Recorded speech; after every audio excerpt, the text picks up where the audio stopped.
Go technology.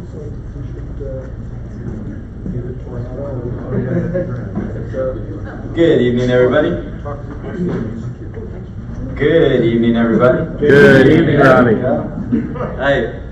Thank you all for coming. Welcome to May's Clean Web event. We're covering microgrids, so if you're here for something else, thanks for coming anyway.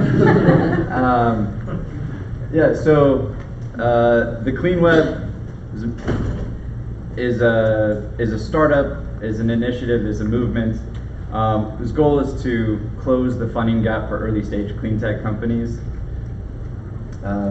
Started this sort of full time a couple of months ago after a couple of years of fighting against sort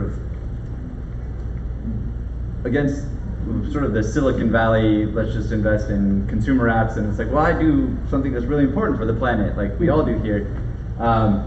So what we need to do is, let's see, working. So there we go. We're all here to fight climate change, and deployment is incredible, and we need to keep doing that, but we also don't work on innovation at the same time. We're not going to meet our UN goals of keeping the temperature rise under 2 degrees. And if we want the innovation to happen, we need to finance it. So far there's been over 14 billion invested so far in clean tech this year. Only 1% has gone to the earliest stages. And it's one of the biggest problems is that when we start companies, we go to the same angels and VCs that every single time. But most of the time, they're not the most appropriate capital for what we're doing. So our mission is to create a platform similar to another one that's a list of angels to connect the startups, whether you are building new perovskite solar cells or software to get people to recycle more, connect you with the most appropriate capital and move that technology from an idea into commercialization and out into the market. And so how you can get involved, you can build cool technology, submit topic speakers, like the meetups, it's myself, Ankur, so this part's a volunteer effort. I mean, my startup's volunteer, just trying to make it work. Jason, who we met downstairs, Francis, who isn't here. So we'd love for you to come and speak, to find venues for us like Orange. Join the cleanweb.org, working on the URL, we'll get a better one. Share this meetups, join us on Slack. We want to keep the conversation, build this community. If you have any questions, comments, concerns, email me. So we'll do some quick intros and housekeeping. Wi-Fi is free. There's bathrooms right back out that way. We'll get to eat more after the presentations. If you need to get up, please go that way, not this way during the talks.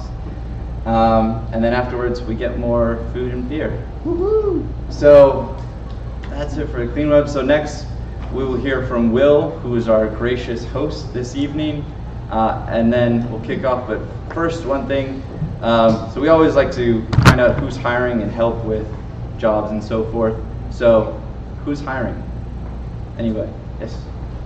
Hi, my name is Miltos. I'm with SunPower, and I'm looking to hire actually 2 product owners, one for software, one for commercial sales and design software, and one for a web team, etc.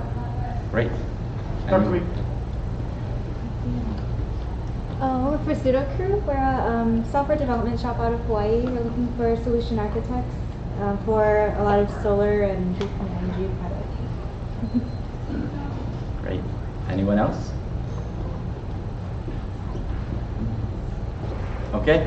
Well, next we'll give it to our gracious host here. Thanks. So, welcome to Orange, Silicon Valley. My name is Will Barkas. I lead our smart cities focus here. And we met Robbie about a year ago. We were going to do an conference together. Ended up that not working out, doing instead a different meetup on water for UN World Water Day. And since smart cities sort of covers so many different domains, it was of interest to me, and I was happy to do this event here again. So, really briefly, what Orange Silicon Valley is, we're an innovation lab that is kind of, for a large European telco. We've sort of evolved out of the traditional R&D unit into a bit more about business innovation in partnership with other startups who do a lot of the innovation. I won't go into super detail about this, but the slide is kind of interesting in that we sort of break time into these 3 buckets of the now, which is kind of weeks to months from now, the new, so month to a year out maybe, and then the next, which is maybe the 2 to 5 years out.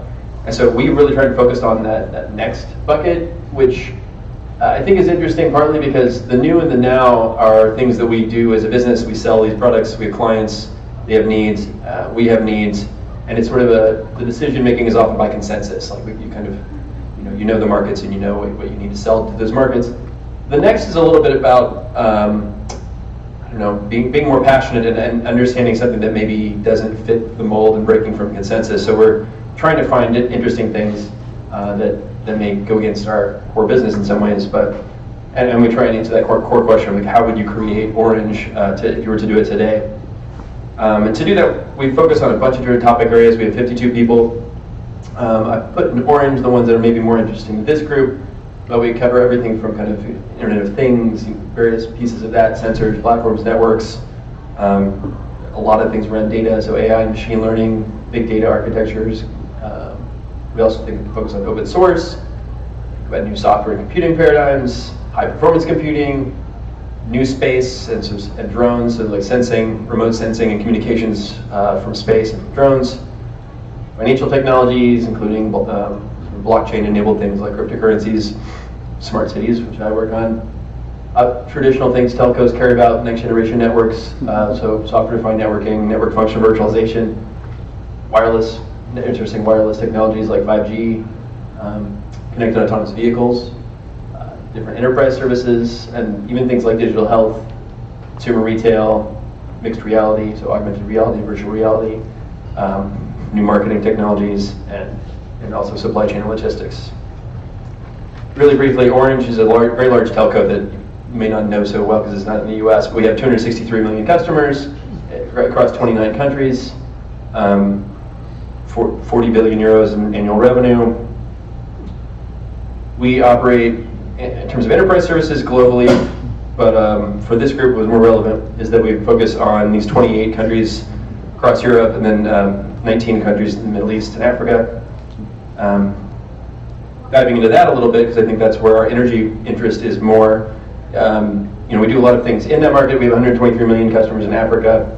We're the #2 mobile money provider in Africa, and some of it's about sort of traditional telco things, but some of it's about innovation and fostering incubators, accelerators, etc. The last bullet point in this, Orange Energy, that I actually didn't finish out the bullet correctly because I decided to make a new slide. Orange Energy is this new project to sell a kit like that has a solar panel, it has a control unit, a light bulb, an LED light, some things to charge phones, an optional TV, things like that, and it's being offered in 5 countries in Africa right now. So we're just kind of getting into the energy space barely. We're also really interested in energy from the perspective of our towers in these markets. The cost to run them is something on the order, and don't quote me on this, I know you're recording this for the web, but it's something like 50% of the cost of running a cell tower in these areas, it goes to the energy, whereas in most markets that's 10%. So energy is a significant challenge, and we're trying to put more solar at those towers. So we're very interested in the topic, both from a smart cities perspective, but from a traditional telco perspective as well. And so, lastly, I'll say, if you're interested in learning more, my email's there. Talk to me afterwards, etc. Great. Thanks.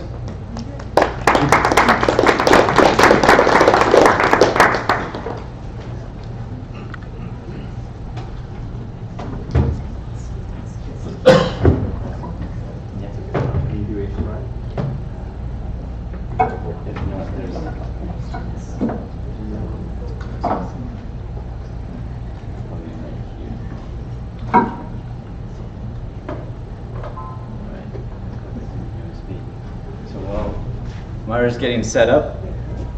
Yeah. So this is for the slide. Oh, wow. All right. So Moira is the executive director and co-founder of Empowered by Light, a not-for-profit we hear more about. In addition to bringing energy access to U.S. citizens in Puerto Rico and other peoples around the world, she also blogs about health and nutrition. It's quite active. She also managed a school-wide waste reduction program, and let's see, she's worked for more than 20 years combined on boards of nonprofits and several Bay Area nonprofits that you might know: WildAid, the Marine Mammal Center, and Global Green's San Francisco Committee. I'm trying to speak slowly so that it's the transition is perfect, but I didn't get it. There we go. Just close enough. So, thank you, Moira. Thank you. Thanks so much for having me, Rob. Hello, everyone. I'm Moira Haynes, Executive Director, and we're the co-founders of Empowered by Light. Ravi asked me to speak today just to give everyone a little bit of an update on the work that we've been doing in Puerto Rico since Hurricane Maria, and how that ties into microgrid development.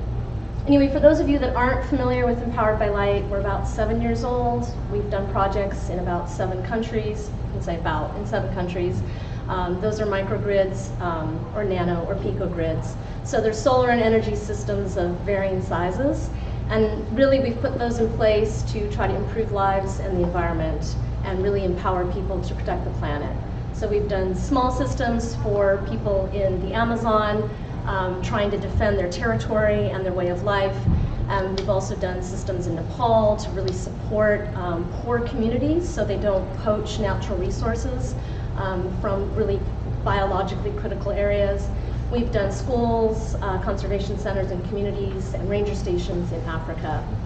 And we kind of went to Puerto Rico sort of on a fluke, where we were just, our team was talking and we were so frustrated by the inadequate response of the US government to our fellow citizens there. So we really felt compelled that we had to do something.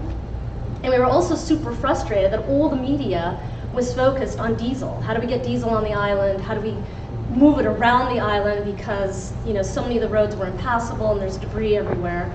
And so we said, we've got to go in there for those 2 reasons. Let's show how quickly renewable energy can be deployed, and that it obviously helps communities be more resilient, especially when they're in regions like Puerto Rico, where they're just very vulnerable to major weather events. So when our team arrived on the first deployment, this is what they were met with. It's not just power lines on the road, it's actually power poles and all sorts of things. So, as you guys read in the media reports, weeks after the storm, 90% of the island was without power, over half had no access to clean drinking water. So we partnered with Sunrun and Give Power. We called in a favor and got a very generous person to donate a cargo plane, and we shipped 15,000 pounds of solar equipment to the island. So those were solar and energy storage systems for fire stations. They were also solar-powered desalination systems and solar-powered water production systems. Another kind of death and destruction shot. Anyway, so now we kind of have this fancy name for our work there. It's the Resiliency Project, helping Puerto Rico build more sustainable and resilient communities. So the initial systems that we did for these 3 fire stations that I show under initial, those are what we call our cowboy systems. Basically, the designer at Sunrun had to design those systems without having conducted any site survey, just a few bits of information from a firefighter on the ground in Puerto Rico who doesn't really know electrical wiring or solar or any of that. So we call them our cowboy systems. They were lead acid. We dropped our own conduit and breaker on that, and so they're not even fully integrated into the fire stations, and they're off-grid. I mean, they're not connected to the grid. So those were the first 3 that we did.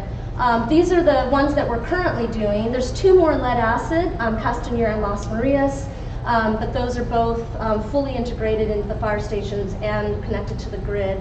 Angeles, Lares, and San Sebastian.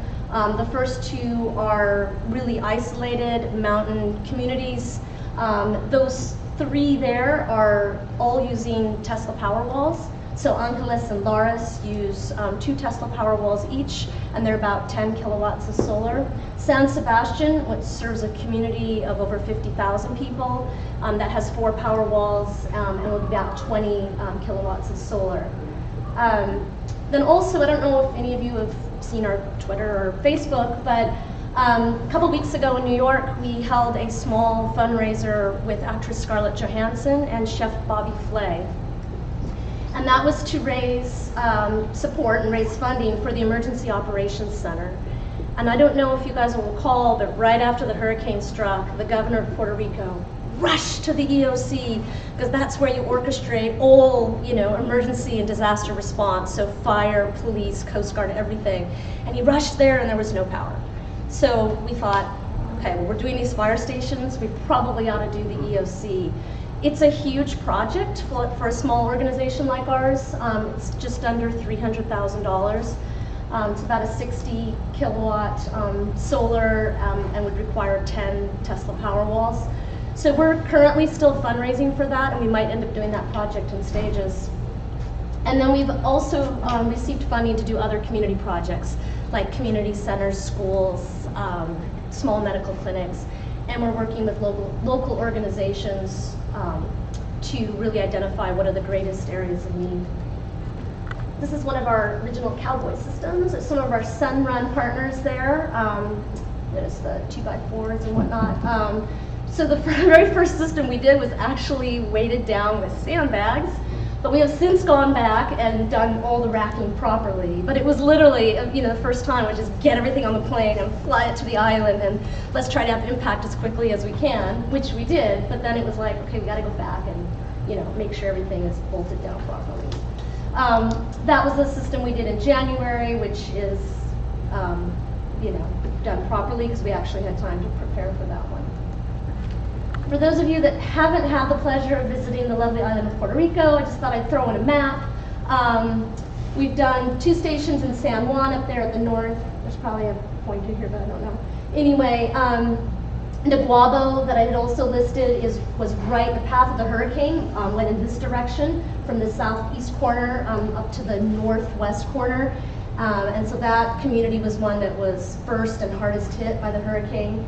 And then all the ones we're doing now are in the western side of the island, which tends to be really kind of the more remote and the poorer communities. So we're really focused there right now. And is that area still without power? I think I read recently that it was up to like 90-something%. Yeah, some have some support from FEMA. So not connected to the grid, but they have some sort of energy. Like the fire stations all had diesel gen sets, or the vast majority of them did. But obviously they weren't designed to run 24/7. So we were there within 2 weeks of the storm, and those diesel generators were already breaking down. So one of the fire stations that we did couldn't even take 911 calls, and they had no power. So microgrids, yay! Obviously build greater resiliency for communities. If you look at the path of the hurricane across the island, if there had been various microgrids throughout, then those people still would have had power instead of having the centralized and very poorly designed system that they have. And then also with this new phase of systems that we're putting in, they're grid smart and they're grid forming, the solar, the inverters, the batteries. So it can function on grid or off grid. And so in addition to providing the fire stations with cheaper and much more reliable electricity, we technically can also push power back onto the grid as it's needed and help the utility stabilize the grid. Also, going back to that island, there's been a lot of talk about the 2 islands that are part of Puerto Rico, Vieques and Culebra. They're talking about running underwater cables to give power to those islands. And I'm not an engineer at all, so maybe that's a really easy thing to do. I have no idea, but it sounds really tricky and super dangerous. And I'm like, well, why wouldn't you just put a microgrid on those islands? Yeah. They're going to do that in Australia, in northwestern Australia. They're going to run it to Indonesia, like a high voltage DC So it is possible. No, it's definitely possible. I don't know cost-wise. It But seems to microgrid's me. probably less expensive. Yeah, it seems to me that why wouldn't you just do a combination of, solar and wind and battery storage for those islands, really for all the islands, but certainly those two. One thing I want to say is you probably have all heard that the U.S. government is working up this big relief package, and it's going to be billions of dollars. We're really hoping that they're going to carve out a portion that can go to support providing renewable energy for critical services like fire stations and hospitals on the island. So what we're really hoping, because Empowered by Light is a small organization, we really see ourselves as an accelerator, and what we're hoping is that some party will step up and develop a PPA, and that some of that government money could be used as part grant to help that PPA structure. So it would be obviously the fire department, the government, and some sort of commercial developer that has the ability to offer a PPA. The fire department, the fire chief has already come out and publicly stated he would love for his entire fire department to be powered by renewable energy. Well, of course he does. I mean, some of those systems we put in were just meant for backup, so they actually have to switch the plugs from the existing to our system. They have to just transfer them over.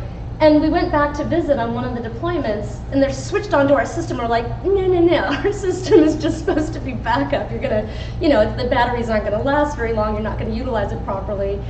Even though we had told them that, they're like, yeah, but your system is so much more reliable.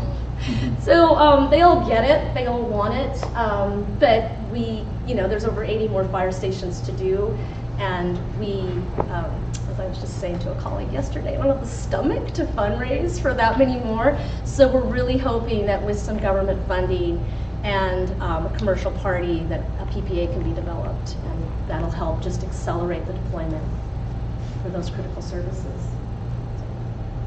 Questions? What's the scale of funding for the fire station? Well, so the first few stations we did, we just paid hardware because a company on the island donated labor, and they were the lead acid systems. So now we're upping that to using the lithium ion.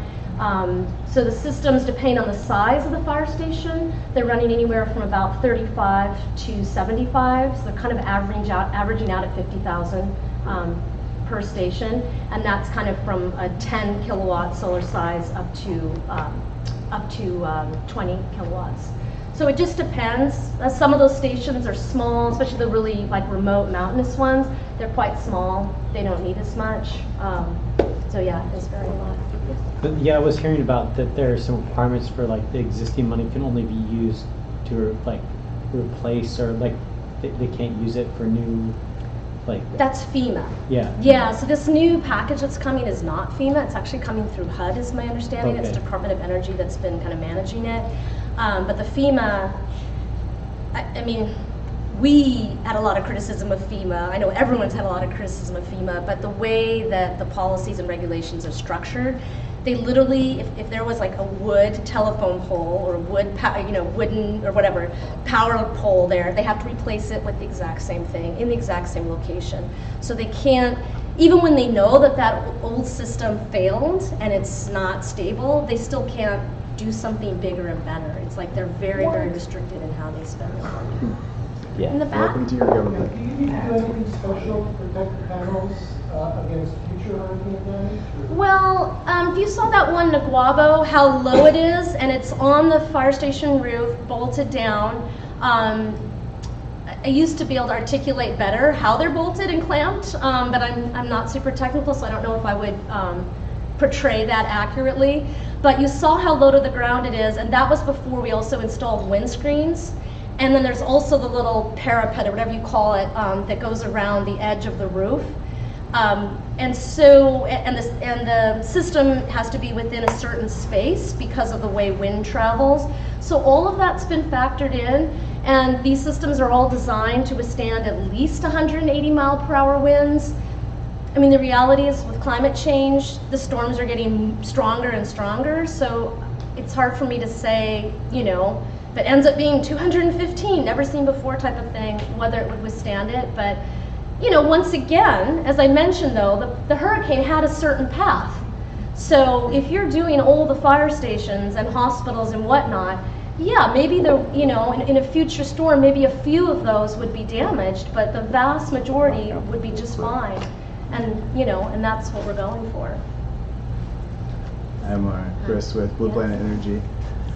So I guess I'm curious about your insights on what's going on the ground, because it seems like there's a clear need for these kind of either PPA agreements or some kind of other ability to provide the microgrid services in Puerto Rico, and yet there's massive expenditures going on, lots of, like, from our government's perspective, and some philanthropic interest. Why is it not moving faster? Like, what do you see as like the barriers to this happening in the place where it's most needed? Well, I think so. There are a lot of people talking with each other to try to figure out how to do PPAs. So not just for fire stations, but just across the island, and a lot of commercial interests. So a lot of U.S. solar companies that had never looked at Puerto Rico suddenly have a whole team permanently on the ground now. So I mean, people recognize there's a lot of opportunity, but at the end of the day, you can imagine, I mean,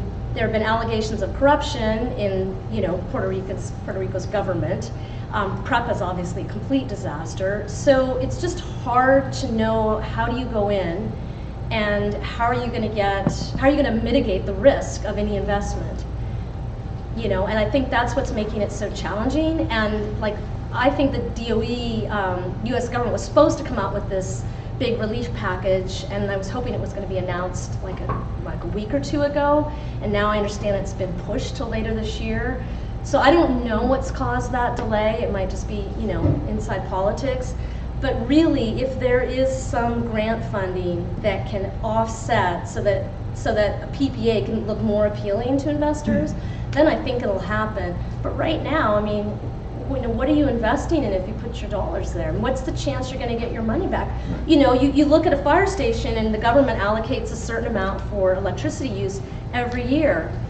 But what if that government just, we can't afford to pay you, and that's it, and they just all of a sudden. I mean, we were seeing people paying $1,200 a month for just the generator fuel, and that may not even be in running full time. No, right, exactly. So you put that towards a renewable energy system, and all of a sudden you have something practical. There's so much opportunity, and I understand too from my teammate that was just there about a week and a half ago that there's all these, I don't know if it's the right term, like carpetbaggers there that know this funding's coming in, and they're sniffing around trying to make sure that they can get a piece of it, because there is a lot of opportunity. It's just a question of how do you structure something that's viable that will attract investment.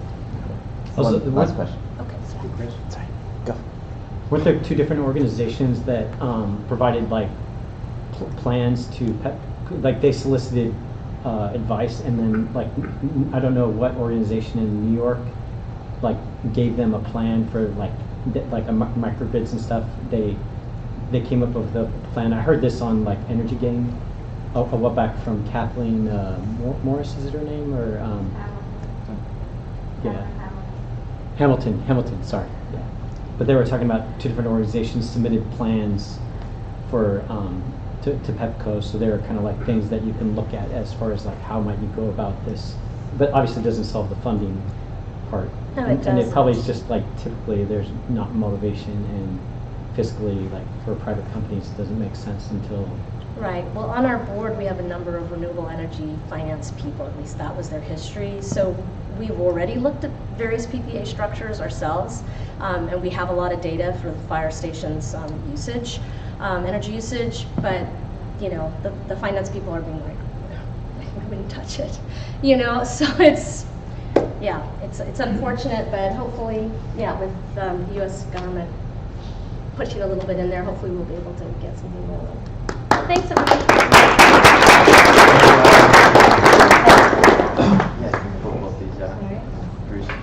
So, as Moira said, they're doing amazing work, and they're fundraising. And since I have more stomach than she does, I'm very happy to ask if you're looking for a place to put some money. Empoweredbylight.org is a great place if you want to support solar in Puerto Rico. So you don't have a laptop, right? You've got This one you got a flash drive or something? Oh, I emailed.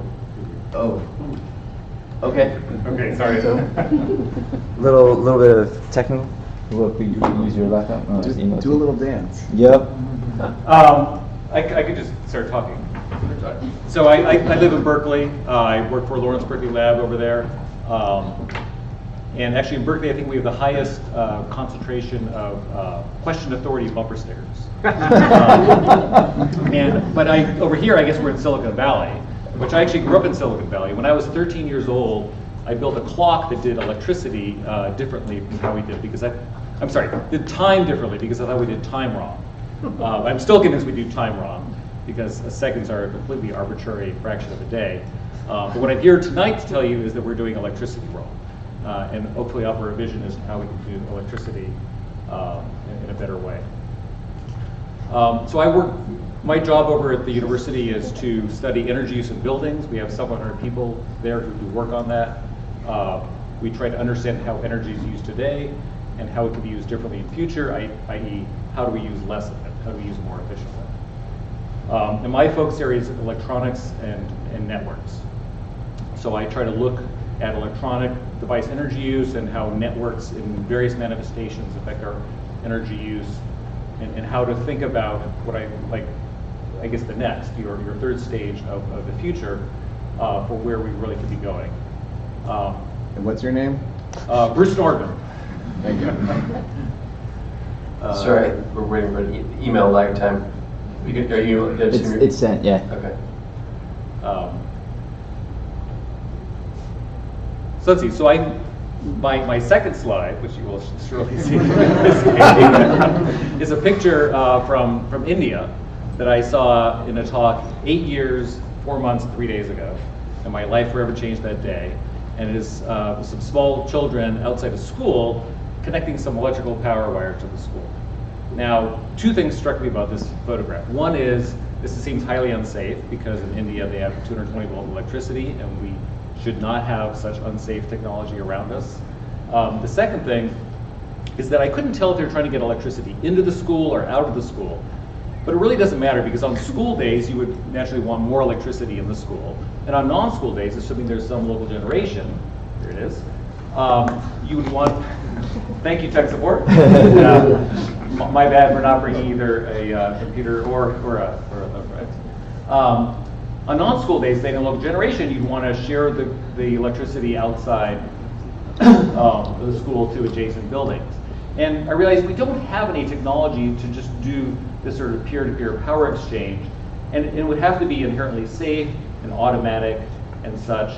And if you could imagine a village where there's some huts and some small number of people, people's needs vary day to day, and the climate is always changing. You need to have electricity just to be able to automatically move around to where it's most needed, and charge and discharge batteries automatically. We lack any fundamental technology to do so, and yet there are tens or perhaps hundreds of millions of people on the planet today who own one electrical device. It's a mobile phone. It's a very high-tech device, which they can use because we all use the same technology, but they don't have access to good electricity technology because we don't have access to good electricity technology. So that's what we need to create, is good electricity technology that we can all use. So I eventually came up with a list of features that I thought we should have for things that we use every day for electricity. And we do have plug-and-play operation for end-user devices. You can go to an outlet, you can plug it in, and it'll work. But for everything else on this list, we just don't have it. And we just really deserve better technology. And actually, feel free to interrupt with clarifying questions, but try to keep till the end complicated questions. So what I'm proposing is we create a technology of what I call local power distribution, which is intended to sound very much like local area networking, so the foundation of internet technology. And local means within a single building, whether it's like this kind of office building, or my house, or your apartment, or a car, or a household in a developing country. A single customer. And power distribution is how we move electrons from where they're more available to where they're less available to where they're wanted. It's the stuff in between the generation and the end use. And this is a network model of power. And I really have been searching for another network model of power, and I just haven't found one. And I firmly believe that that's the future. So just in terms of terminology, there are several actually official definitions of what a microgrid is. Really, the key thing is a system that can island from the utility grid when the utility grid is not available. Or actually, even if it is available and you just decide you don't want to use it. But it's the capability to operate independently. That's what a microgrid is. A nanogrid, which is a term which I was not the first to use, but I've been the most specific about its definition, is the smallest unit of power distribution, an atomic unit of power distribution. So my office building has 32 Wi-Fi access points. You could cut that into 16 or 8 or 2. Once you get it down to 1, you cannot cut a Wi-Fi access point in half. It is an atomic unit of organization of networking, just like a nanogrid is a unit of power distribution. Then a picogrid, somebody else proposed that it's an individual device with its own backup. So it turns out a notebook computer is all three of these at the same time. Another feature of this is there's no reference to electrical capacity, that these can exist at any type of scale. And actually, internet technology similarly does not reference capacity of the speed of network links or the topology of the network. Internet technology is independent of scale. This network model of electricity is also independent of scale. And I like to think that that's an indication that it's a good, sound approach to doing things. So if we look at from 136 years ago to the first electricity grid to today, our generation technology has changed dramatically. It would be unrecognizable to Edison even when he died 87 years ago. Our end-use devices are phenomenally different, but power distribution is remarkably unchanged. We've gone from fuses to circuit breakers, but I challenge you to think of another area of technology where in 136 years we have seen so little innovation. And to me, that's an indication that we ought to really seriously consider changing it. But because there's been so little innovation, our policymakers and others tend to think that there's no possibility of it. And so they close off their minds to a better future. So we live in a world, we have lived for 100 plus years, what I call a unitary model of power. Electricity is one single system that everything is connected to, and it's tightly coupled. And that's both wonderful and terrible at the same time. It's wonderful because originally we couldn't have done it any differently because we didn't have the capability to do it differently, but now we can. So the phone system and the electricity system were invented within a few years of each other, and they have a lot of very similar characteristics. But the phone system that we used to have when I was a kid, we had a black phone with a dial, we have almost entirely thrown away. I was in Germany a few years ago, and they were saying in 2017, they plan to disconnect their last traditional phone switch. They were just going to have completely gotten rid of the old technology. But with electricity, we still have almost 100% of our old technology. So if you think of this as there's this analogy from the unitary system to the network system, there's an obvious space for what is the network model of power that we can embrace. Now actually, I tend to think that our utility grid might be just fine for the future. In the sense that when I think of 50 years ago when I was growing up in Silicon Valley and think of how the roads were then, the roads there now are actually almost the same. If we had invested huge amounts of money in changing the roads, that really would have been wasted investment. So actually, my greatest fear for the utility grid in the coming 5 to 10 years is that we overinvest in technology that in future we will not need or want, but we will spend billions of dollars in the process. So my network model of power is just inside of individual buildings. And so you really want to invest based on digital network technologies pervasively. And my philosophy is you really want to start from the future and then work backwards towards the present. Because if you start from the present, you just really don't know where the future is that you want to end up at. So if we think about these two domains of power distribution and information distribution, they're really trying to do the same thing. They're moving some resource from where it's available to where it's wanted. But there's this fundamental difference that because of addresses and content of data packets are all different. But electrons, luckily, by physics, are all the same. Now, there's the location, quantity, and timing of electricity, which we care about, but not the identity. So, for example, routing of electricity, the way we route data packets, makes no sense whatsoever. Despite that, people still often will talk about that, but it actually does make no sense. So with the internet, we have this fundamental mechanism, the internet protocol, with addressing and routing that allows the whole system to work. And everything else kind of just hangs off of that. So we need for electricity a fundamental mechanism for electrons to know where to go. And so my proposal is, and has been since January 14th, 2010, that the pricing is the way to do it. But price has to be the right price. I get charged a fixed price by PG&E. It varies a few hours a year, but otherwise it's pretty much fixed. And so that's almost always the wrong price. And when I say price has to be local, I mean local to an individual wire, so as local as possible. And I'll get to that in a bit.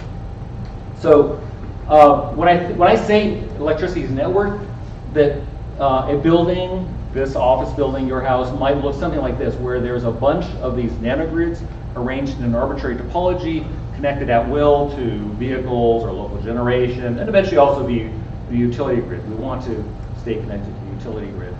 And where you can make and break these connections at any time, and the system will just automatically readjust. And I'll come back to this. So in the past, we have experienced paradigm changes where people lived in a world for hundreds of years thinking it was one way, and then discovered if they wanted to advance, they had to admit that the way they were operating was just fundamentally wrong.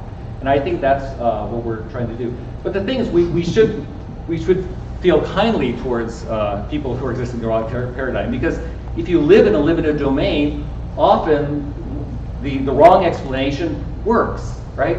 You know, if you're a farmer, you think the earth is flat, you know, you live your entire life and never encounter anything that contradicts that. But if you really want to advance, you have to think about how things actually either are or could be. So with internet technology, there's the OSI model of layering of technologies, which at its essence has the internet protocol at the center, where all data on the internet, regardless of the physical layer or regardless of the application, goes through the internet protocol. So it's a narrow waist of interoperability. And that is really essential to making the internet possible and to making it function. So we really need to leverage this kind of fundamental architecture. So buildings and energy, which is the domain that I work in, really need three examples of sort of layering and narrow ways of interoperability. The first is internet technology itself, and I'm proposing no changes to that. So that's fine. Devices need to interact with each other in order to know how to operate. The second is that we need to isolate the complexity of the utility grid from the complexity of the building and have the interface between the two domains as simple as possible. In a sense, how we do with internet technology, where you have Ethernet and Wi-Fi within a building. Those are universal technologies. And then we have wide area networks, which are variable, between buildings and geography. You may have DSL or cable or fiber. It doesn't matter. But at that modem, you have the simplest possible interface. The third type of layering we need is what I call network power integration. And what that is that any device, let's say these lights, they need to know should they be on or off or dimmed or blue or flashing. They need to have functional goals. But they also need to be aware of the electricity context. Is electricity particularly cheap or particularly expensive or typical? Now, lights are a very simple example where probably the only thing they would do in response to that is if electricity is particularly expensive, is to start dimming, and if it's really expensive, maybe turn off entirely. But other devices like refrigerators or air conditioners might have much more sophisticated responses to variable availability and pricing of electricity. So any given device should participate in two different technologies. So for example, in my office, I have my computer 115 volts AC, the lights at 277 volts AC, and my desk phone is 48 volts DC on a UPS. They should all coordinate with each other functionally. I mean, they don't, but they should. For example, to know if I'm there. And they're also on power distribution circuits with other devices that they have no functional relationship with. So the integration of the power distribution context and the functional goals should happen within each individual device in order to isolate the complexity of each of these domains. So that's the kind of architectural innovations that we can do to make a more organized and better system possible.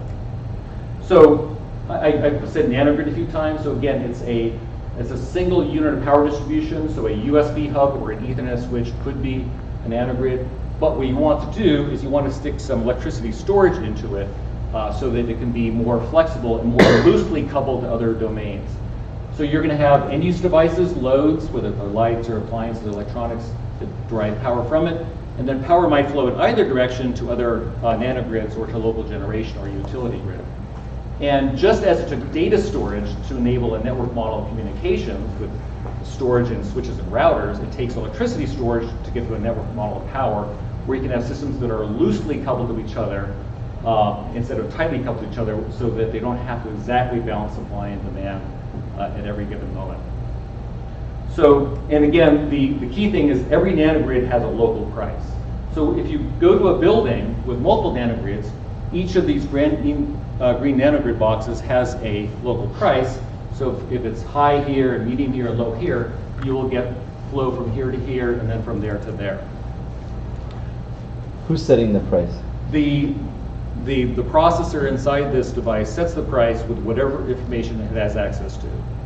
Knowledge about how much it has in battery, how it can get electricity from other sources, its assumptions about the loads. So it sets the price. And then it broadcasts it to the loads, and then two nanogrids tell each other their price, and then whichever is higher, then electricity might flow that direction. Electricity will never flow towards a lower price. Now, one thing is that internet communications is also always about multi-hop communications because you're trying to get a data packet here. In this model, all communications is only ever a single link. This load only ever talks to this. This nanogrid controller only ever talks to its loads, and this one, not only does it never talk to that one, it doesn't even know it exists. So this architecture is highly simple, and yet I believe, and I'm trying to now prove, that it can be highly effective. And for privacy and security, if you don't communicate, you can't get hacked and you can't have information leaked out. Now, so when you say talk to, you mean a power line data communication? Communicate, yeah. So for example, for USB and for Ethernet, they communicate about power over the same cable that they exchange the power on. And the mechanism for coordinating power distribution is separate from the generalized mechanism for data communications. So ultimately, there's only two device types, end-use devices and grid controllers. And on the internet, there are just hosts and network equipment. And there's only two types of links between devices.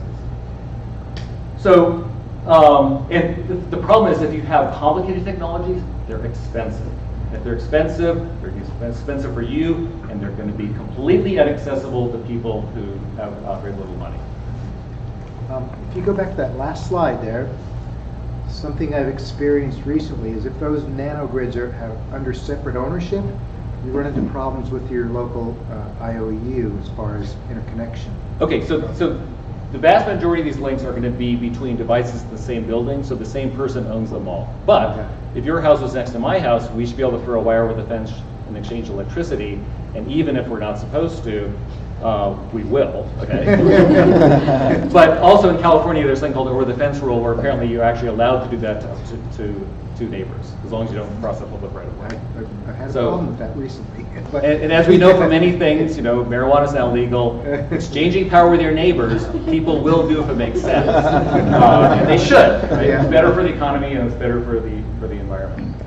So I heard about a city in Orange, or a town in Orange County, where during a power outage they actually ran extension cords across the street. Yeah. Fire department wasn't happy. So they did it anyway. So anyways, my belief is that this model of electricity actually provides all the features that we would like to have in this better world. So actually, how am I doing in time? Or should I? 3 minutes for presentation and 10 minutes for Q&A. So I'll try to speed up here. So we have this myth that power is equally available over space and time, and that's why utilities charge often very flat rates. But it's not true. A stop clock is right twice a day. The utility grid knows that that's not true. There are about 4,000 nodes in California where every 5 minutes there's a locational marginal price that's calculated. But if you charge the wrong price, people will do the wrong things. But also, once you get local generation storage, the availability of power within the building is different from it is on the grid. And so if you don't have a local price, you'll have an even more wrong price. So we need to have highly dynamic prices in the grid, but we also need to have local prices for things to operate correctly. And if they don't operate correctly, that'll again be bad for the economy and for the environment. So there's all kinds of reasons why the local price might be different from the utility price. A particular one is when the utility grid goes down, you have to balance supply and demand locally, so you have to generate the price locally. And the price is always a current price and a non-binding forecast of future price. It's a best effort price, just like packet delivery on the internet is best effort. So I think everyone really deserves a second microgrid. Now you might think, well, what's your first microgrid? Your notebook computer is a microgrid because it distributes power to USB devices and it can operate independently of the grid. The second one would be a USB hub to power all of your communication devices, which should all be USB powered, which with a battery in it, so that when the grid goes down, you can still have reliable communications. When I was a kid, the phone was reliable because it wasn't powered by the building. It was powered centrally by the phone system. And then, what if you could then stick by a solar panel, not 30, one solar panel at the hardware store, plug it in yourself because it's low voltage DC and so therefore safe, and get multi-day reliability. And this will be a way for the 90+% of people who don't have solar in their house, like me, to be inexpensively buy some solar, buy some storage, no building permit, no coordination with the utility, and get benefit of solar and storage every day. Why don't we have this? That's one of my things I'd like to make happen. Actually, I'm going to skip these slides. So in terms of how this operates, there's a very simple set of mechanisms that I believe are necessary for devices to coordinate with about prices and quantity of electricity. And we're building a simulation model to be able to test this out and sort of prove it in the simulation. And then figure out what communications are needed across these cables to enable this network model of power. And then put it into standards like USB and Ethernet, and then to higher capacity visually managed power links. In fact, I've actually already added a local price indicator to the Ethernet standard, so that in principle later this year, you could go to the store and buy devices that actually, one will put a price on the wire and one will pick the price and decide how to operate. So this is really intended to be highly practical because we can build our electricity technology on the innovation scale of Silicon Valley, not on the slow, ponderous innovation scale of the electric grid, which as you can see has taken 136 years to get to give us circuit breakers. So, in summary, we really need a network model of power. This is my proposal. I hope we get others and can test them against each other and bring the best of both, but we need to really start working on this.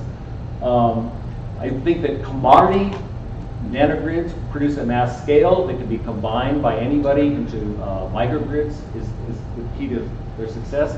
Because today, microgrids in general are all custom designed and hand built, which means they're really expensive, which means if you're a fire station or a hospital, you can afford it, but the average person, no way. Microgrids need to be like personal computers where they can be produced at mass scale, that anybody can go to the store, buy one, bring it home, and put it together themselves and operate it. And that's really the thing we need. We need microgrids just like we had micro computers. And I think of this as a generally useful technology, like the internet protocol, which is applicable to any building type, in any country, for any purpose. The application context for this is everywhere. That's my goal. And once I do that, then I'll retire, but I'll probably retire before that. So.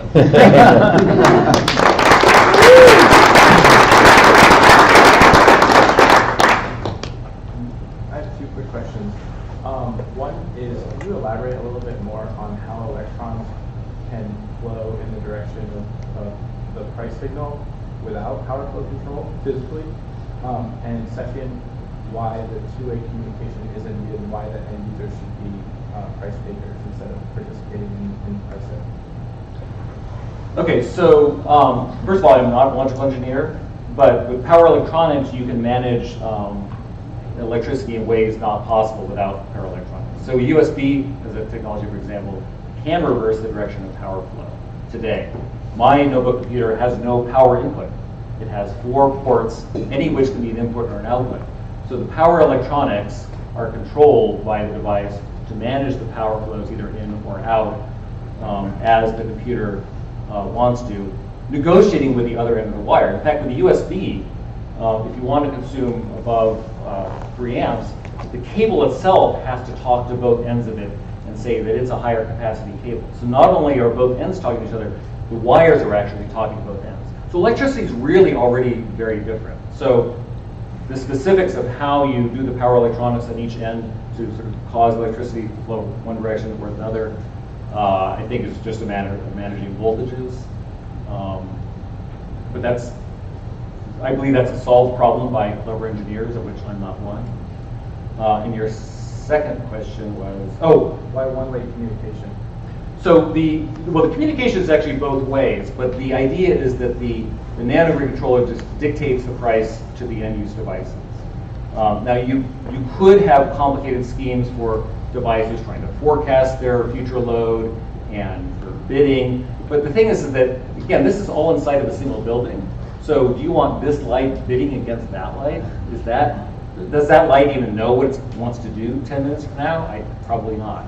So my feeling is that we should create a simple system, get everything we need from it, and see how well that works. And then if it has lacks, and if there's complexity to be introduced that is worth the burden of the complexity, do it.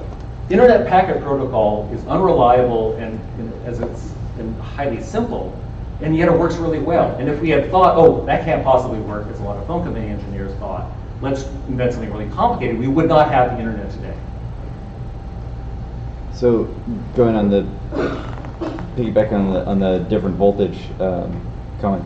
So let's say house of the future, and you've got solar and some storage and a bunch of devices, and they're all DC, and you've got one inverter to talk between the AC grid and your house. Do you imagine that these grid controllers will also have transformers to go to output 48 volt for one device and 24 and 12 and 5 and 3? Or will you have sort of your 48 volt for grid control for one, all these bunch of end-use devices, and 12 for these ones? How do you see that? You could certainly do it either way, and I'm sure we'll see some of each, and as to what's the right mixture in the market, that's sort of an empirical question. Mm-hmm. But technologically, you could have a device that had 4 different physical layers output, or you could have one with just one, like Ethernet switches commonly just only do Ethernet. But you have devices with Wi-Fi and with Ethernet. So I think we'll see some of both. Okay. And we don't need to predetermine which is going to be more likely. We just find that out. This is a really naive question, but you're basically loading all the information about context into price. Is there any risk that can somehow be, overwhelmed in the broader context of what price might mean, and say, like, a given user on their building, maybe the entire local, their local pricing might be such that, like, none of what they're doing is really valuable enough to be getting energy. I'm not sure if I understand it really, but like, does that make sense? Is there any risk in boiling it all down to price in terms of information carrying? Well, if you set all of your lights in your house to turn off at 8 cents a kilowatt hour, and then when it gets to be 12 cents, then all you wouldn't have any lights, but you wouldn't set them that way. I think how devices operate, you would buy something at the store with good preferences, just the way that when you get a phone, the camera settings are really good, or digital cameras have really good default settings so that people generally don't change them. But if you need to, you can. And companies that sold devices with bad preferences or bad interfaces will quickly go out of business. I was also curious about trying to make all of the local decisions based off of a single price signal. I think that it makes a lot of sense to use a price signal, but what I was curious about was the fact that you said that they're just using sort of the nearest neighbor information in order to update that price signal. So I don't know if this is within like sort of your domain or not, but I could envision a situation where some of the devices that are on the same network that are not nearest neighbors might end up deciding locally their prices, not talking to each other, so it ends up being like globally infeasible that maybe they both ask for the same energy at the same time. You end up having like some kind of failure. So do you guys do some sort of like iterative update or feasibility checks, or? So we haven't yet done those simulations because we're still building the simulation model, but prisoner's dilemma. You can do iterative updates, but I wasn't sure you had thought of a way to do it just based off of like nearest neighbor information, or if this is still a work in progress.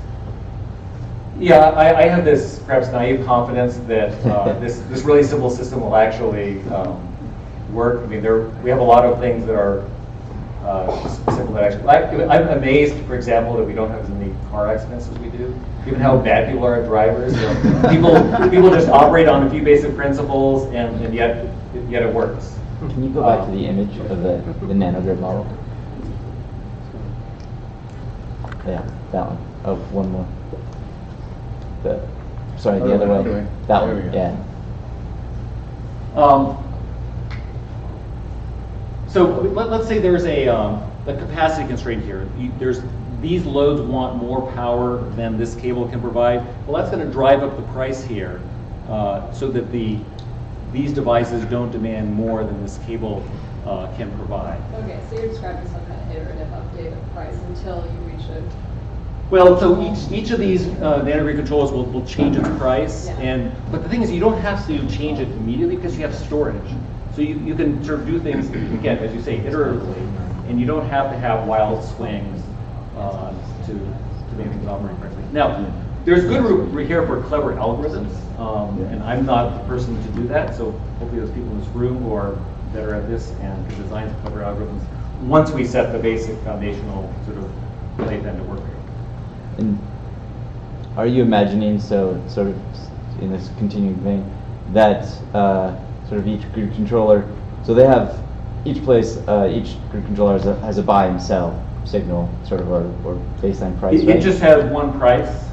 So if it's 15 cents here and 20 cents here, then you would usefully send power here. If it's 20 cents in both, there's no point in sending any power because there's some loss on the wire, and so you're never going to. So each green box in this knows what the price is in each of its neighbors, so each connection. So to your question, this one knows this price, that price, and that price. Right. So then, if this one wants electricity, so if the bottom right grid controller wants electricity, and this one has a lower price, if the bottom right has a higher price, then this one in the middle would be the arbiter and would hedge. It's like, okay, I'll buy from you at this, and then send it down there. Yeah, that might be 15, this might be 20, that might be 25, so you'll get a net power flow, even though this one doesn't know that that one even exists. All right. Any last question? One last question, too. You were lots of both. One last question, yeah. I kind of want to go up to like 40,000 feet. So it's clear that you have a lot of the how, and even the why. But there's this element of like mother may I play on the grid this way. And so I guess I just kind of wanted to point out what happened in Nevada a couple of years ago, where Nevada killed its solar industry. And the next year, the voters brought it back through the right to self-generate. And the only way that this works is that we have the right to self-generate. And you mentioned some clause of something that I didn't quite catch the details of. Over the fence rule, you can Google. The over the fence rule, right? So, but like we're literally talking about the right to self-generate. Don't restrict me on where I can send it. So that gets the question: if you send electricity outside towards the utility grid, do you get paid the retail price, something lower than it, or zero? Or maybe you have to pay to do it. The thing is that this technology works in any of those contexts. It doesn't care because it always can then change the local price in response to that. So this is designed to work in all application contexts. I probably agree with you about how we should do things in the meter, but whatever happens in the meter, this technology can adapt to. We just might have to actually stand up and fight for it to get that right. But that's a separate thing from this. Yes. Well, thank you very much.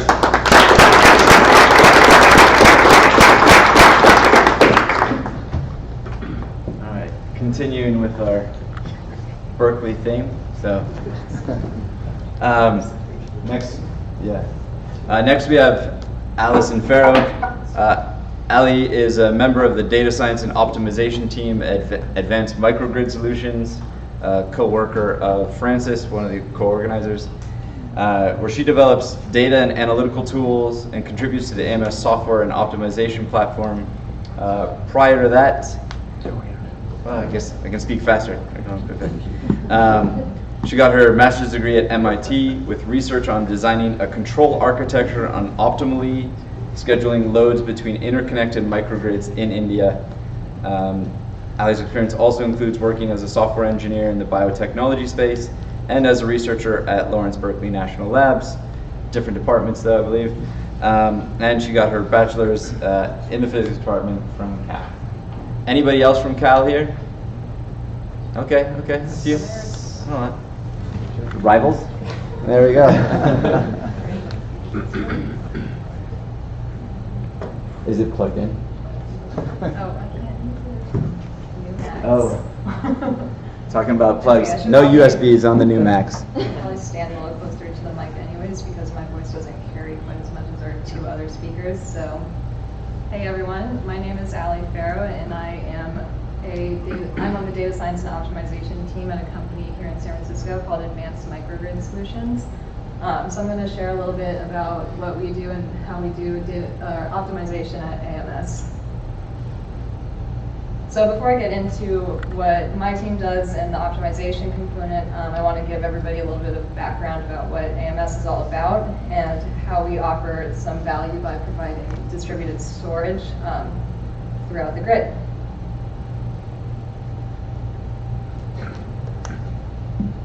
All right, so I'm sure most of the people in this room probably have not heard of us, although I guess this is a somewhat energy-focused group, so perhaps some of you have.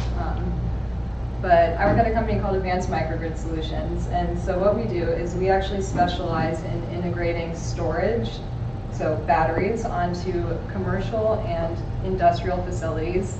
And so this is who we call our host customers up in the top of this graphic here.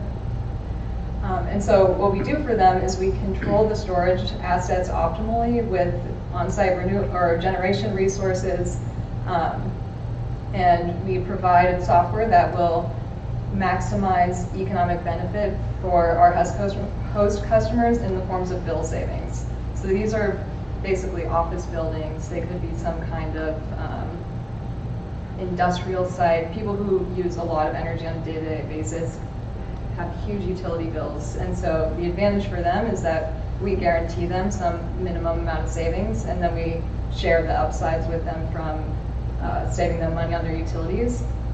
The advantage for us is we get to put in these pretty substantial sized storage systems distributed onto different parts of the grid, and so we benefit from the savings that we get the customers. We also benefit from government incentive programs, and we finally benefit from actually providing services to the utility itself.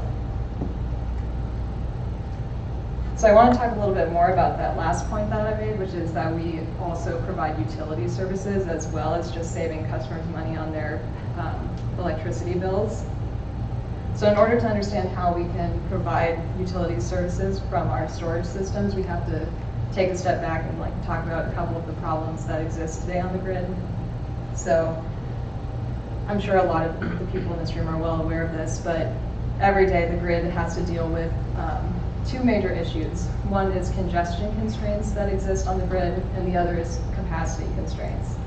So as was previously mentioned, our grid is extremely old. It has not been renovated in a lot of areas, and it's not really keeping pace with the amount of demand that we see on it day to day. So what happens is in local transmission and distribution areas, it's possible for the peak load at some points to really be overstressing the existing system, and those local constraints are what we refer to as congestion. And then capacity constraints is kind of straightforward. It's basically the need to match supply and demand at all times. So obviously this requires you to overbuild your systems in order to always be prepared for the maximum capacity. And conversely, with solar and other renewables coming online pretty much whenever they want to, and the utility being required to take that power in, they also have to be prepared to do something with that supply if there's not enough demand at any given time. So energy storage is really one of the perfect technologies to help with both of these constraints. The capacity one, the bottom one, is actually a little more obvious.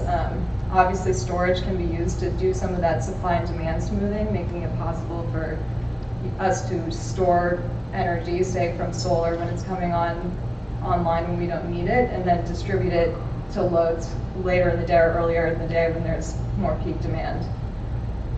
But I think also one of the interesting services that we provide is that you wouldn't get from utility scale storage is since we are putting batteries on actual businesses in distributed throughout the grid, we can actually respond to congestion constraints as well, because we can drop demand in local distribution regions when they need it.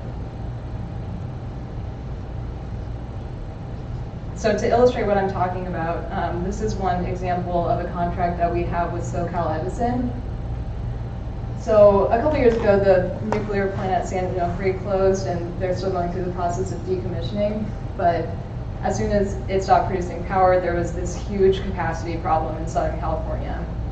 So SoCal Edison, instead of going out and building some huge coal plant or something, I guess it would be natural gas down there, instead put out a bunch of bids for power. And so AMS actually won a 50 megawatt local capacity requirement contract.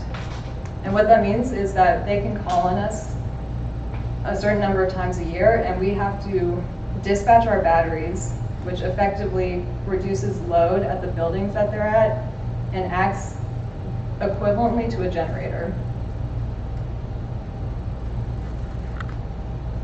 So you might be wondering, why would that be worthwhile to dispatch a single battery at one site at any given time? And the answer is it's not really worthwhile, which is why we group them together around distribution stations so that we can do a full portfolio optimization on them, treat a bunch of different buildings as one, similar to what a lot of people are familiar with how companies do this in residential areas. You know, you have to aggregate all these loads in order to start to make a real difference.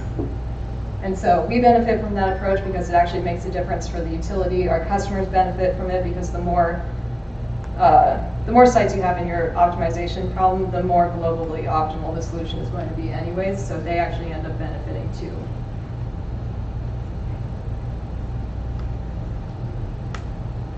So to illustrate these sort of capabilities that we're talking about, this figure shows sort of the 3 typical things that our batteries might be doing throughout the day.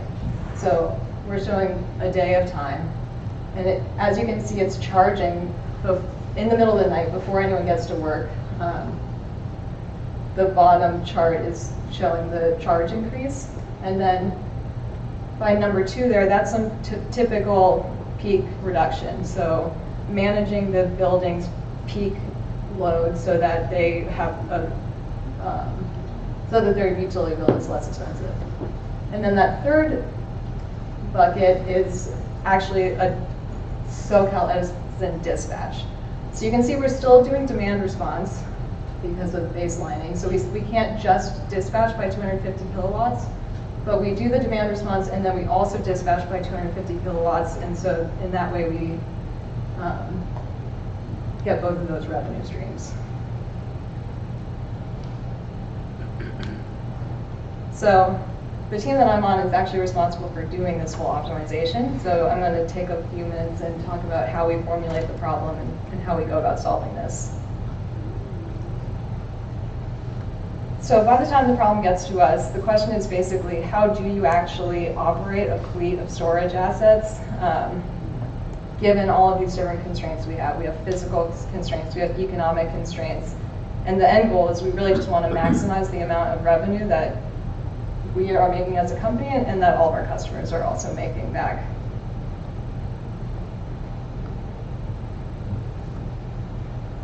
So we kind of bucket these constraints into 2 different groups. The first is physical constraints. What can your battery actually do? This can actually apply sort of to regulatory constraints too, like if you're not allowed to export energy back onto the grid, we also have to take that into account. And then second of all, sometimes even more complicated are the economic constraints, which are completely defined by the tariff structure that your customers are on, by the contracts that you sign with them, and by the contract that you sign with the utility. Or market prices if you're also going to participate in the wholesale market. So for those who don't know, a battery is sort of like a jug of water. So there's two main things that you have to think about. You can't only focus on the capacity that it has at any given time. Like you might have 20 gallons of water or something like that stored somewhere. But if you're trying to immediately transfer that to somebody else, you are limited by the rate at which you can actually move it out of the bucket. So say by like a tap or spigot that you might have on it. So we have to take both of those things into account when we're operating our batteries. How much energy do we have at any given time over the time that we're optimizing for? And also, how fast can we actually move? What's the rate at which we can actually discharge it or charge it? So those are pretty much the main physical constraints that we have to take into account. On the economic side, it gets a little bit more complicated. So this is sort of describing maybe a typical tariff structure where you have some time of use rates, you have demand charge, and you also have energy charges. So who's familiar with time of use rates and demand charges and energy charges? Everyone. Oh yeah. Okay, sweet. So I don't have to explain this really at all.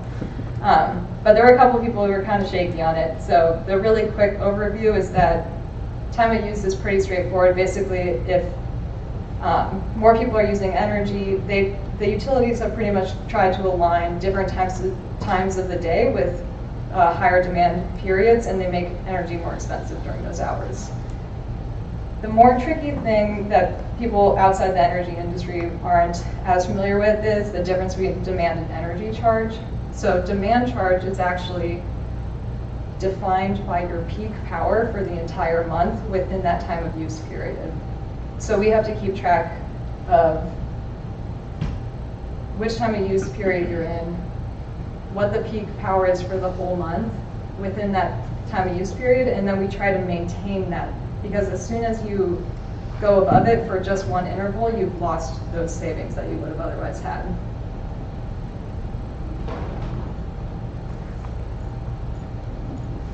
So this is what ends up happening. We take in all those constraints into account. We put them into this optimization. We also are completely responsible for doing all of the load forecasting that we put into it, but that's a whole other talk for another day. We take in up-to-date information like the state of charge, the tariff information, market prices, and of course our load forecast, which is also being constantly updated. We have 17 variables for each 15-minute interval. There's 700 intervals per week, and we might have like around 50 sites in a portfolio at some point, so it's a really big problem. It's about 600,000 variables that we're solving for every 15 minutes. And so I wanted to share a couple of the results that come out of this optimization problem. So I guess I'll step away for a moment. But so in the red line up there is the existing generation at one of our sites. The yellow line is the load that the building is actually using. The green line is the load that the utility sees, and the blue line is what our battery is doing. So in the morning, everything's going well. You'll notice the load's pretty much constant for this whole time period. They have existing generation, so the utility basically isn't seeing any action at all because they have behind the meter generation. But then at some point during the day, their generation failed, and so had we not been there, immediately the load that the utilities saw would have gone from that green line straight up to the yellow line, since that's what they're actually using. But since we were there to notice this, and since we're doing real-time updates, we immediately dispatch our battery resource. The purple line is the current monthly maximum for the time of use region that they're in, and so that's really the line that we're trying to maintain, because as soon as that line increases, you've increased your monthly demand charge.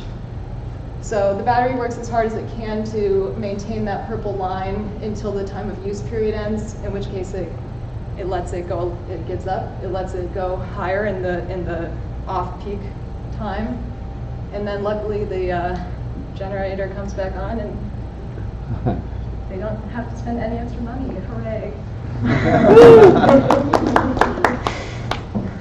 That would be so horrible. And then this is just an example of what we're doing for the utility. So these things are actually coinciding at once. We're doing the site optimization with the utility optimization at the same time. So in this top graph, this is what the utility sees. Each of these different colored buckets is a site in a portfolio optimization. So the utility sees all of the load, and then they ask us to do a dispatch. So they ask us to take all of the energy that's in our battery and dispatch it all at once, so that they see a load drop coming from each of those sites, because we're behind the meter.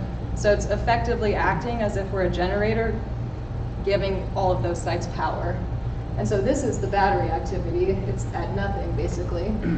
And then obviously they call on us to dispatch, we ramp up.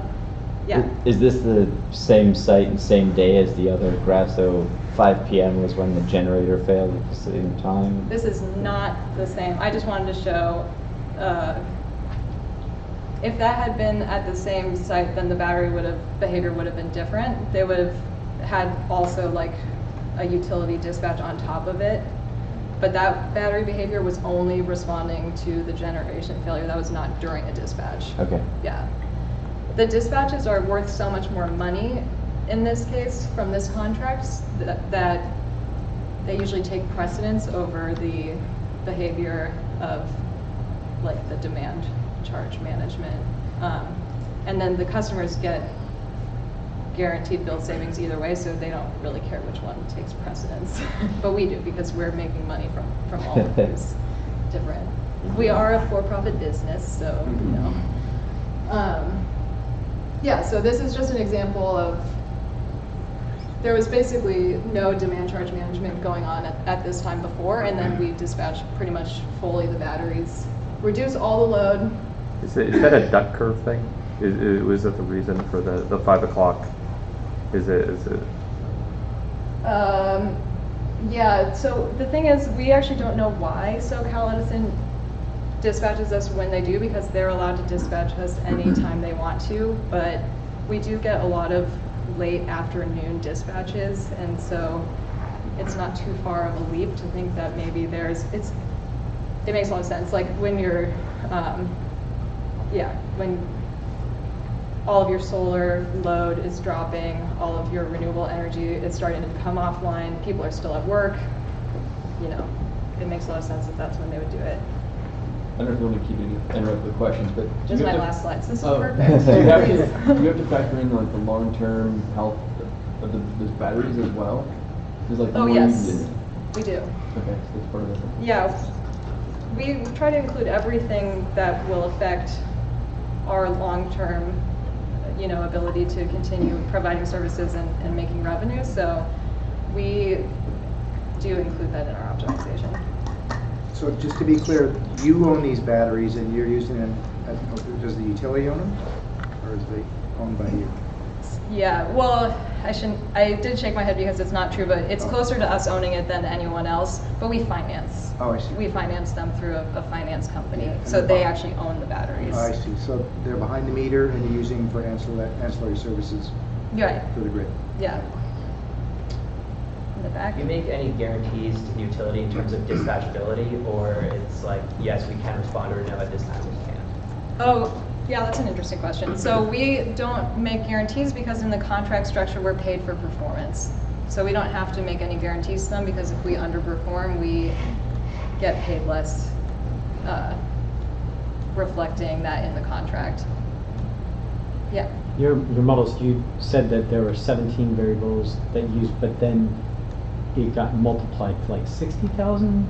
Was that 600? 600, but was it were those 600 relative to time during Yes. a week? Or okay, so that's how they got 17 times. Yeah, we do 15-minute intervals. So, Okay. and so we actually do a whole month. So that was only for 1 week. There's about 700 15-minute intervals in a week. Yeah. So it's a big optimization problem. It's a linear program, so you can we solve it every 15 minutes. Oh, like the product solver. Okay. Yeah. Okay. We actually have, it's a mixed integer linear program, but Okay. we use as few binary variables as possible because of the problem scale. Also, I was wondering, you know, like if you consume the CA ISO through the EIA, like I noticed, like not for the, it was either the load or the generation had like these times where it was reporting 0. So like when I graphed it, like it would be jumping around because some of them were reporting, but I didn't know if that was an artifact of the EIA reporting CA ISO. It was Like there was like load the and prices? yeah, there was like trades, there was load, and there was generation. And when I looked at the, I think it was either the load or the generation, like one of the plots, all the data points were valid, but on one of them, but it might be an artifact of the EIA. Yeah, the API Yeah. that you're using.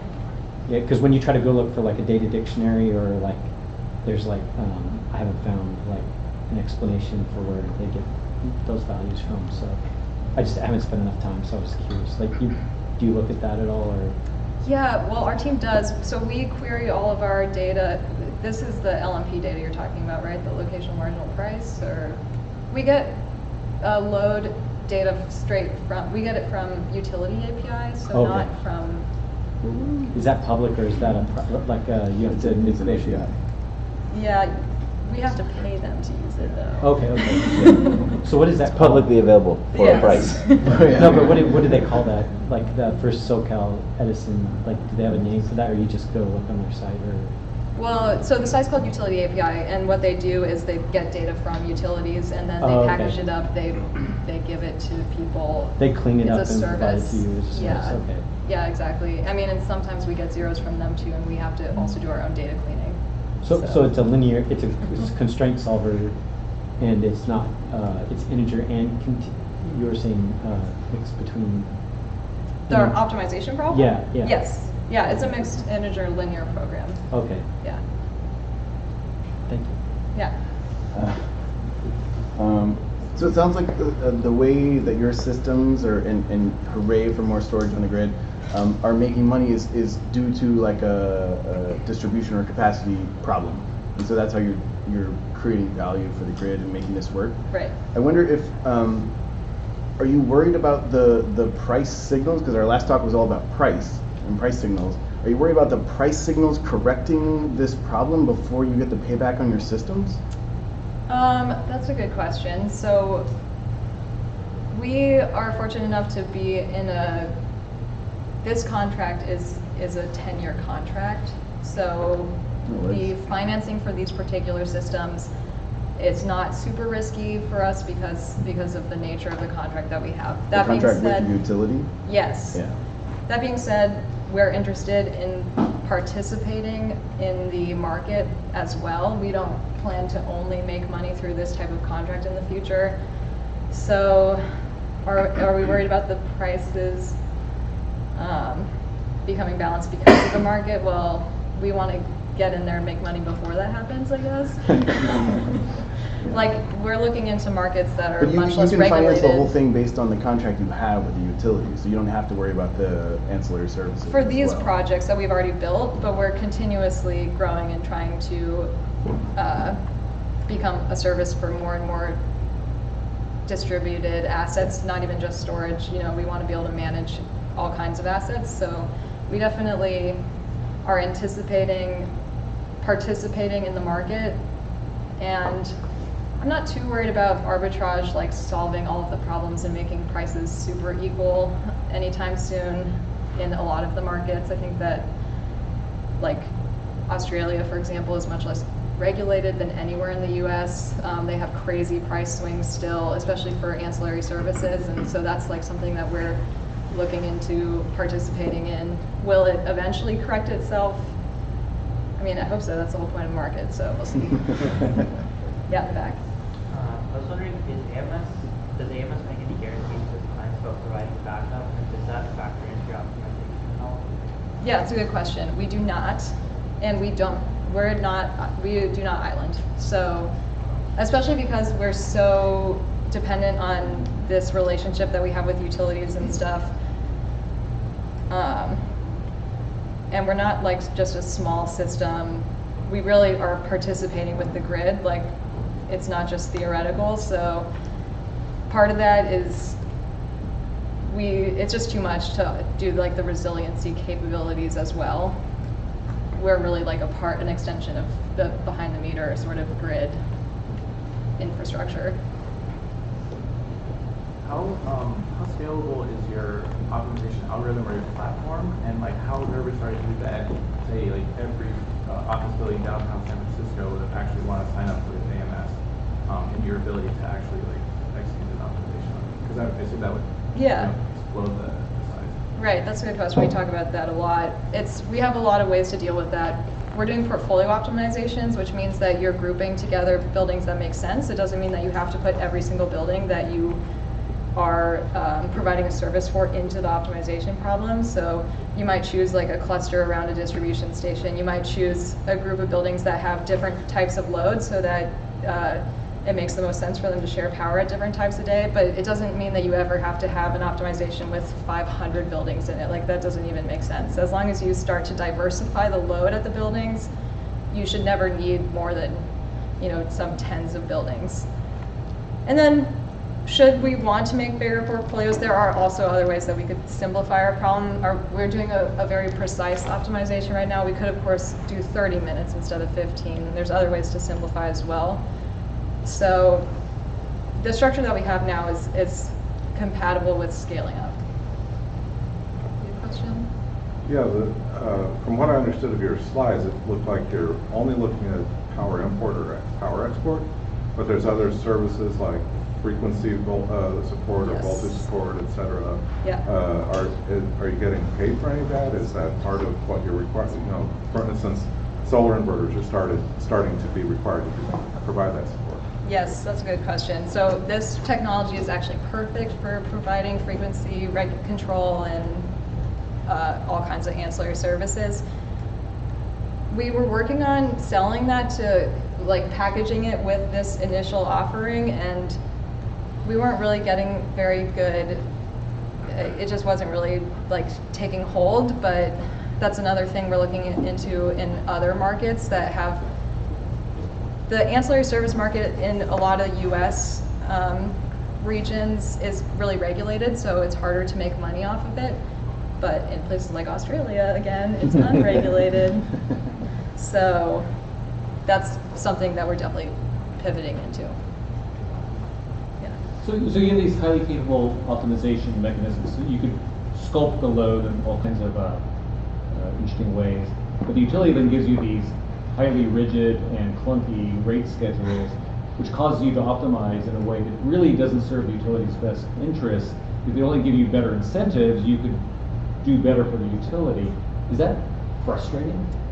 Yeah, that's why the company is actually really interesting. One of the things that attracted me to it in the first place was the two of the co-founders come straight out of California regulation, California politics. So we have, a 7-person team in a 80-person company that's just focused on policy changes.